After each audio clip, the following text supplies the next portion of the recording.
po mapagpalang umaga mga ka-John Shop. Ito nga po pala napamili ko dito sa Barangay Mandile sa ating Chapala kay Tito Boy. Mga ka-John Shop, ito po ay pinadala, hindi pa po ito tinimbang, kaya po ngayon titimbangin po namin.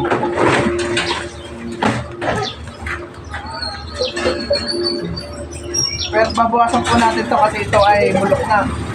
Sigado na bawasan natin ang kilo. Timbangin po natin.